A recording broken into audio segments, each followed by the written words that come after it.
We have some horrific breaking news this morning. The country is waking up to another mass shooting, this time in Leland, Mississippi, a small town of about 4,000 people. And according to the mayor who spoke to CBS News, 4 people are dead, 12 are injured, 4 were airlifted in an overnight mass shooting that gripped this small town. People were in town for a homecoming game, and this happened on the main street within the town. No suspect has been caught. The investigation remains ongoing, but 4 people have been killed.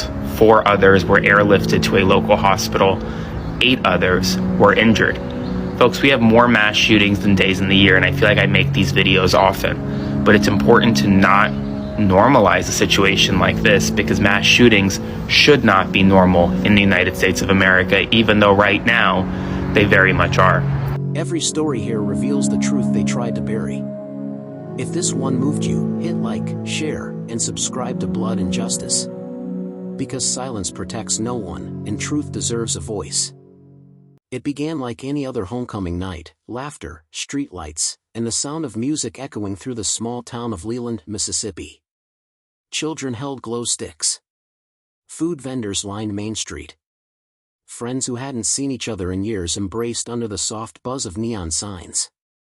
But beneath the warm glow of community celebration, something darker was brewing. At 11:52 p.m., the rhythm of the night shattered. Gunfire ripped through the crowd. First one shot, then a burst. Then chaos. People screamed and scattered, diving behind parked cars and folding tables. Parents threw themselves over their children. The music cut off. The air filled with smoke, flashing lights, and confusion. When silence finally fell, the smell of gunpowder lingered. 4 people lay lifeless on the asphalt. 12 more were wounded. And in a town of just a few thousand, everyone knew at least one of the names. The next morning, reporters called it the Mississippi Homecoming Massacre. But to the people of Leland, it was personal. This was family. This was home. And the question everyone kept asking was, why? Witnesses say it started with an argument, voices raised near the corner of Broad Street and 3rd Avenue, just beside a food truck selling barbecue ribs. 2 men, maybe more, exchanging words that turned sharp. Then, someone reached into their waistband. The first gunshot cracked the night open. A second followed, then a storm. People screamed. Paper plates flew. A child dropped her soda and froze. A DJ dove behind his speakers as bullets tore through plastic tents. Cars revved, tires screeched, and within seconds, the joyous rhythm of the night was replaced by raw terror. A woman named Tasha Reynolds later told reporters, "I thought it was fireworks until I saw people falling." Another man said, "You couldn't even tell where it was coming from. Just flashes, everywhere." Police arrived within minutes, but the damage was done. 4 were already gone. 12 more were bleeding, some unconscious, others crying for help. The sound of sirens clashed with the sobs of survivors as officers dragged victims into patrol cars, using them as makeshift ambulances. For the next few hours, Leland, Mississippi became a war zone under flashing blue and red lights. And as investigators combed the blood-streaked pavement, one chilling fact became clear: this wasn't random. Someone came here to send a message. And that message was written in gunfire. By sunrise, Main Street no longer looked like the heart of celebration, it looked like a battlefield. Police tape fluttered in the breeze. Yellow evidence markers dotted the asphalt where bodies once lay. The scent of gunpowder lingered with spilled beer and barbecue smoke. Reporters arrived before dawn, cameras panning across bullet-riddled storefronts. Paramedics, sleepless and hollow-eyed, gave statements between calls. And in the quiet corners of Leland, mothers began to wake up to phone calls that would break them forever. Among the dead, Oreshima Johnson, 41, known locally as Mama Shah, a church volunteer who sold sweet tea at every town event. Calvin Plant, 19, a promising athlete, barely out of high school. Shelbyona Powell, 25, a young mother. And Caslin Johnson, 18, whose smile still lit up her senior portraits in the high school hallway. 12 others lay in hospital beds, some fighting for their lives. One of the nurses later said, "It was like a tornado came through, but the damage was inside people." As the sun rose, the news spread faster than any ambulance. A mass shooting, in their town.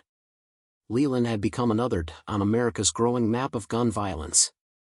But for those who lived there, it wasn't a headline. It was the longest night they'd ever known, and the first morning they'd wish they could forget. By mid-morning, the whole of Leland, Mississippi was awake, but no one spoke above a whisper. In diners, people sat with untouched coffee. At the gas station, neighbors hugged in silence. The same streets that had hosted laughter just hours before were now closed off by yellow tape and armed deputies. Mayor John Lee stood before cameras, his voice trembling. "We've lost our sons and daughters.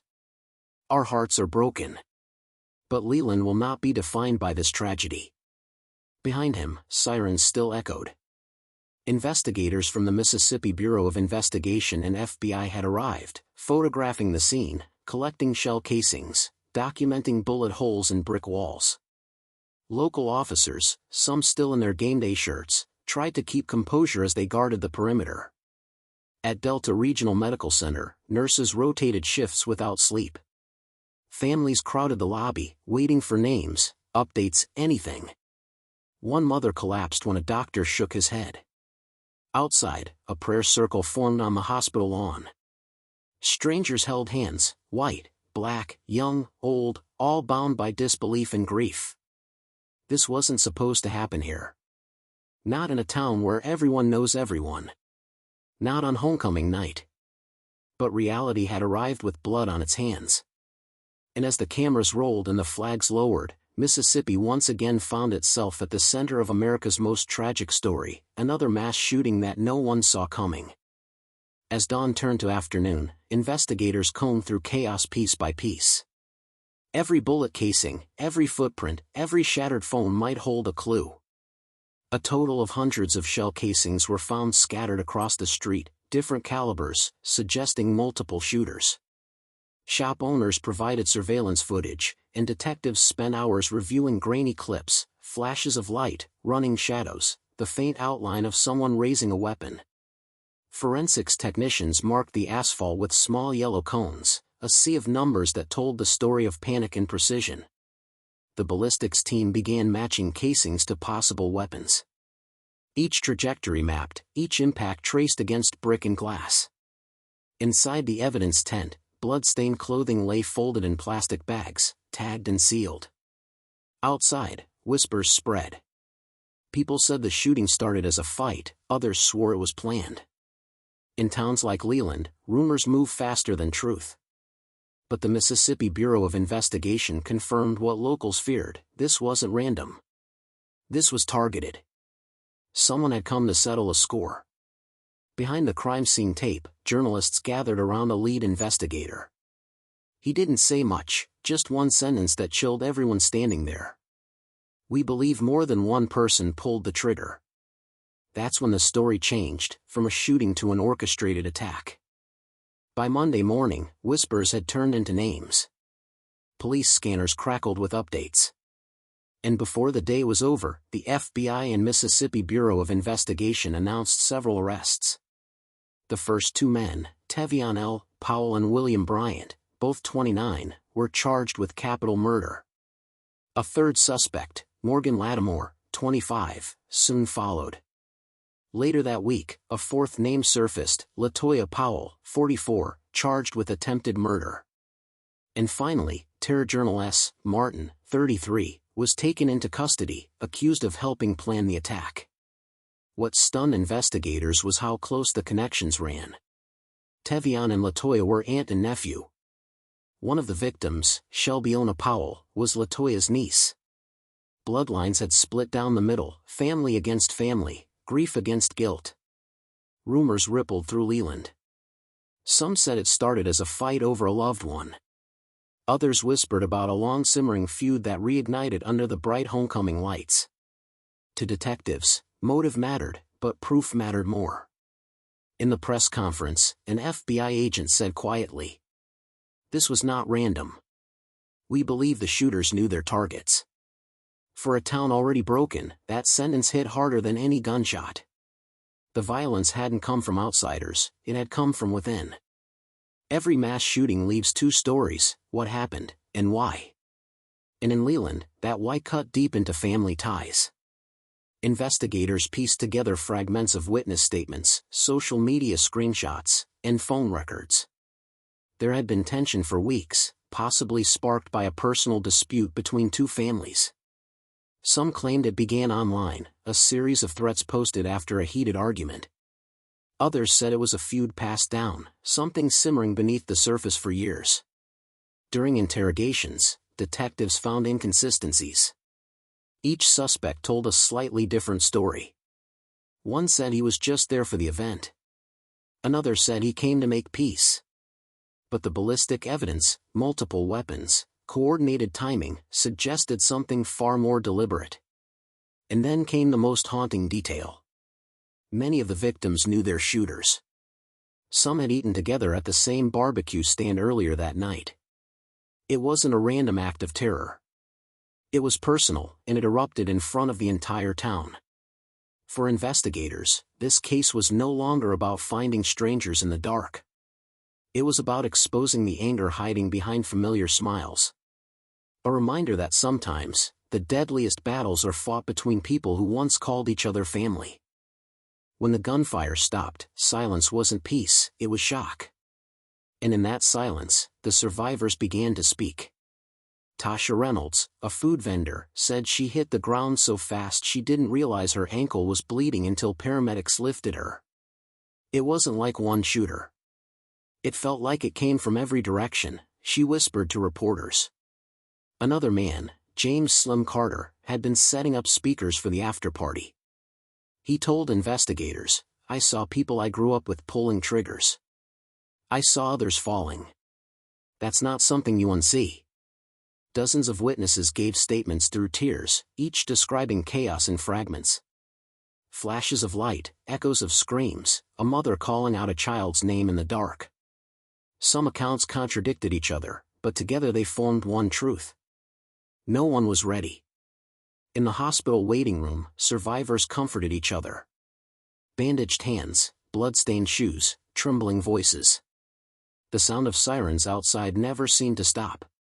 Local pastors and counselors arrived before dawn, holding vigils in the parking lot. Reporters from Jackson and Memphis lined the sidewalks, cameras flashing like lightning. One young man stared into a lens and said, "You don't expect to see your friends die like that, not here." It wasn't just a crime scene anymore. It was a wound that spoke, and the echoes of that night would haunt Leland long after the cameras left. The investigation into the Leland shooting was a puzzle of fragments. Ballistics, phone data, witness statements, and the ghosts of gunfire. Detectives began connecting the dots. Shell casings collected from the scene matched weapons found during raids in nearby Greenville and Hollandale. Cell tower records placed suspects' phones within meters of Main Street at the time of the shooting. Social media data revealed group chats exchanged just hours before the massacre, messages like "It's on tonight." Inside the forensics lab, analysts compared bullet striations, matching them to specific handguns. The results confirmed what everyone feared. Multiple shooters, coordinated fire, multiple calibers. Investigators now believe the massacre was a planned retaliation, a violent eruption of a long-standing feud. Detectives described it as organized chaos. Not random, not spur of the moment, but personal vengeance carried out with precision. Search warrants led to a small house on the outskirts of town, where officers discovered weapons wrapped in towels and hidden in a crawl space. Each gun was photographed, bagged, and tagged as evidence. When news broke, it shook Leland all over again. The realization that people they'd passed on the street, friends, even family, could plan something this horrific turned every glance into suspicion. The town wasn't just grieving anymore. It was looking over its shoulder. In small towns, truth spreads slow, but blame moves fast. Within days, Leland was split down the middle. Some residents demanded harsher policing. Others said law enforcement had ignored warning signs, that social media threats were dismissed, that tempers were boiling long before the shots were fired. Rumors turned into arguments, and arguments turned into silence. At the local church, families of victims sat only pews away from relatives of the accused. No one made eye contact. One pastor tried to bridge the divide, saying, "If we can't forgive, we can't heal." But forgiveness felt far away. Stores closed early. The Friday football game was canceled. And for the first time in decades, Main Street went dark before 8 p.m. Local businesses placed candles in their windows. Not for protest, but for prayer. Each flame flickered for someone who would never come home again. Meanwhile, online debates raged. Hashtags like #JusticeForLeland and #StopTheViolence filled timelines. But beneath the words, tension simmered. The town wasn't just grieving, it was breaking apart. Reporters returned to film more interviews. But the smiles they once saw at homecoming were gone. Now, faces looked hollow, weary, exhausted. Even laughter, when it appeared, came out strained, like people afraid to show joy in a place built on loss. In the South, community is sacred. But after that night, Leland's sense of community had been shattered. Months later, Leland's grief moved from the streets to the courthouse. The news crews returned, tripods lined the sidewalk, reporters whispering as suspects were led through the doors in chains. Inside, the air was heavy. Rows of wooden benches creaked as families of victims sat beside families of the accused. A mother clutched a framed photo of her son. A father stared straight ahead, jaw tight, eyes wet. The judge called for order. Charges: 6 counts of capital murder, 12 counts of attempted murder, and conspiracy to commit homicide. The prosecutor outlined the case: phone records, shell casings, and statements from witnesses who'd seen the shooters. The defense argued their clients were misidentified amid panic and chaos. Every word was recorded. Every photo of the scene projected on the screen made the audience flinch again. Outside, protesters held signs: "Justice for Leland, end the violence." Local churches sent volunteers with water and chairs for those who waited hours just to hear a verdict that might take months. Each day in court felt like ripping open a wound. But inside those walls, truth and lies collided under fluorescent light. And for the first time since the shooting, the word justice didn't feel like a headline. It felt like a fight, a long, slow fight to bring peace to a town that had lost its innocence. As weeks passed, the courtroom transformed into a battlefield of words. Witnesses were called, one after another, each carrying their own version of truth. One young man claimed he saw Tevion Powell raise the first gun. Another swore he saw someone else.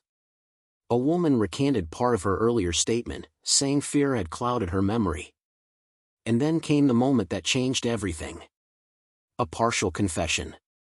Under questioning, one suspect admitted to firing his weapon. But said it was in self-defense, claiming another gunman had shot first. It was a desperate attempt to shift blame. But it cracked open a door the prosecution needed. Prosecutors presented text messages sent minutes before the shooting. "It's time to finish it." Those 5 words echoed across the courtroom like a final bullet. For the families, the truth came in fragments. Some from evidence, others from lies told too many times. Each day revealed a new betrayal. Friends who had hidden weapons, relatives who'd known about threats but stayed silent. One detective summed it up bluntly to reporters: "Everyone wanted to be quiet until it was too late." And now, in this quiet courtroom, those silences screamed louder than the gunfire ever had. After months of testimony, cross-examinations, and emotional breakdowns, the day everyone feared and prayed for finally arrived. Verdict day. The courthouse was overflowing. Reporters set up outside before sunrise. Inside, the air was thick enough to choke on. Victims' families clutched each other's hands. Across the aisle, relatives of the accused sat trembling, waiting to hear whether their loved ones would ever walk free again. When the jury entered, you could hear a pin drop. The foreman rose, paper shaking in his hands. "We, the jury, find the defendants guilty." One after another, the names were read. Each verdict landed like a thunderclap. Some gasped. Some sobbed. Others just closed their eyes, relief and pain twisting together in a single breath. Outside, a storm began to roll in over the Mississippi Delta. Rain tapped on the courthouse steps as the crowd dispersed.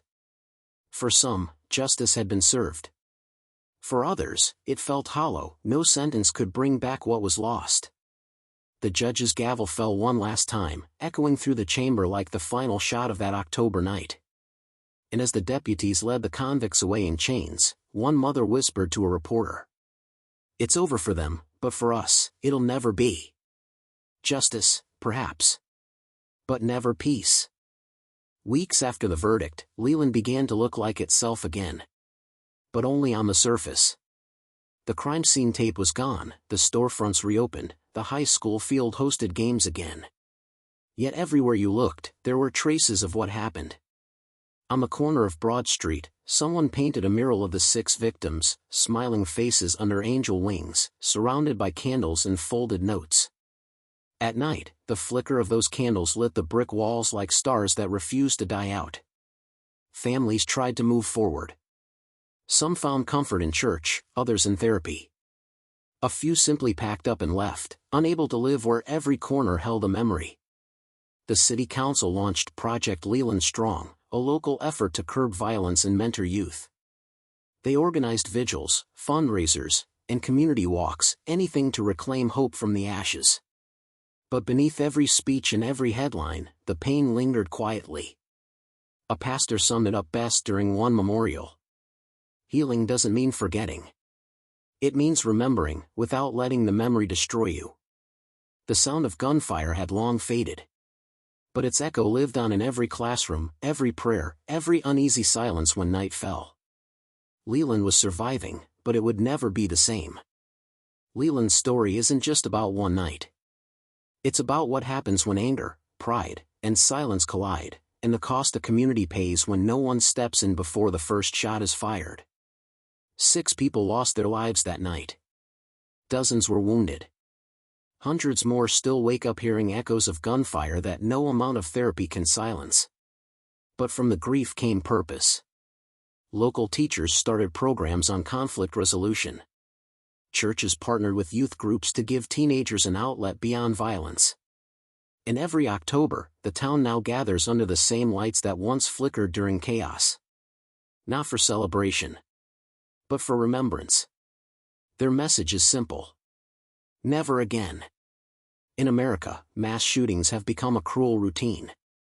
But for the people of Leland, this wasn't politics, it was personal. It was children, cousins, friends. It was the sound of joy turning into terror in less than 60 seconds. And while justice was served inside a courtroom, the real fight, the fight against the next tragedy, continues outside, every single day. Because the story of Leland is a reminder. Gunfire can destroy a town in minutes. But rebuilding it takes years. And remembering it takes courage. This is Blood and Justice. We don't tell stories for shock. We tell them to make sure they're never forgotten.